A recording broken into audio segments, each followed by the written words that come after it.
I was enjoying porch cocktails with neighbors on one of the last lovely evenings of this past spring. All of the best, most inspired ideas start with a few glasses of wine, right? It sure does. That's right. Rachel stretched across the table and her shirt slid, revealing the edges of a gorgeous jewel-toned paisley tattoo. "Ooh, that's fantastic," I said. "Can I see all of it?" Didn't take us long for all of us to start lifting shirts and lowering waistbands. "Who did that?" I asked, admiring Rachel's art. "Magic Marge, over at Lucky Lady." Then Sue added, "Oh my gosh, I love Marge. She really is magic." She did this one. Sue lifted her sleeve to show off the words, "I love you," and her mother's delicate handwriting tattooed on her left forearm. I sipped another glass of Pinot and scrolled Magic Marge's Instagram between stories and jokes. Have you ever had a thought just get under your skin? A couple of years ago, I fell asleep struggling to write a speech on gun policy. In that silvery time between wake and sleep, a thought slammed into my brain, jarring me fully awake like a sudden pounding on the door, and left me staring at the silhouette of my wheelchair. That thought plowed through my brain, and it stuck. One bullet is a lifetime supply. My bullet brought a strong sense of isolation, inadequacy, and weakness from trying to live in a world not made for people who use wheelchairs. I showered and brushed my teeth. It was there. I pulled clothes over my scarred and twisted body. It echoed in my brain. I settled into my wheelchair and started another day. One bullet. My day went on, my week, my year, my life. Still, it would whisper, a whole goddamn lifetime. One fucking bullet. All this damage.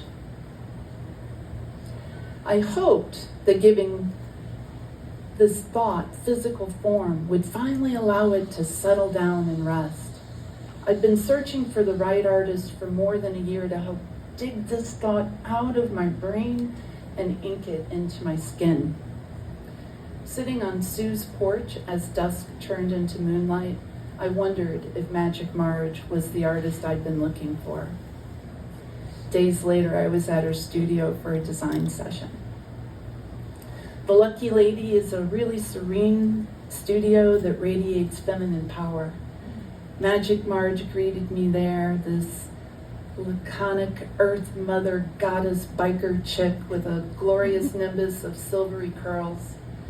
She struck me as a person equally capable of offering tender comfort after a bad breakup and wading in to break up a bar fight. She sat patiently silent while the whole story tumbled out of my mouth with the speed and concision of an over-caffeinated hamster. The shooting, the grief, the overwhelming feeling of failure, the need for meaning concluding with, and I have no idea what it looks like, but it goes here. And I extended my right forearm. She took my arm in her hands, studied her canvas, then pinned me with her wise ice blue eyes. Why are you making the bullet the hero of your story? I went silent. Seems to me your story's about resilience and strength. Marge said, I have some ideas. I'll send you something before our appointment. I booked half a day and I left. The morning of our appointment, she texted me an intricate line drawing of a Japanese influence phoenix. A bold statement that read beauty and strength and grace, visible all the way across the room. My own ideas had been chaotic black and gray carnage. Her design was unexpected. It was perfect. She started the ritual of setup, wiping and wrapping her station, laying out the ink pots and tattoo machines, shaving my forearm. After all the sanitary precautions were complete, She applied a cool swath of lavender-infused ink ease and began. The needles buzzed, searing my delicate wrist area first. I had second thoughts. This was a big, bold tattoo. Was I really ready to cover up my entire forearm? I closed my eyes, breathed deeply through my nose, and dissolved into the pain to finally scour away all of these traumatic memories. Shattering glass, the roar of bullets as they filled the car, my fiancé's hand reaching for the door handle, the lightning bolt of agony that engulfed me as a single bullet violated my body, shattered my ribs, scorched my spinal cord, and destroyed everything I knew about my life. As the endorphins kicked in, the pain receded, and I opened my eyes, back fully in the present, to the hum of Marge's machine outlining the design. "You okay?" she asked quietly, dipping into her black ink pot and wiping away to survey her progress. I nodded. Now I was settled in. For 5.5 hours, Marge and I sat within breath-mint distance of each other. Occasionally we would talk about books and movies and our lives. I worked from my phone. Sometimes her needles would touch a memory still stored under my skin of blood and antibiotics and painkillers delivered into my veins by IV. I would chatter when the pain or the memories got too intense.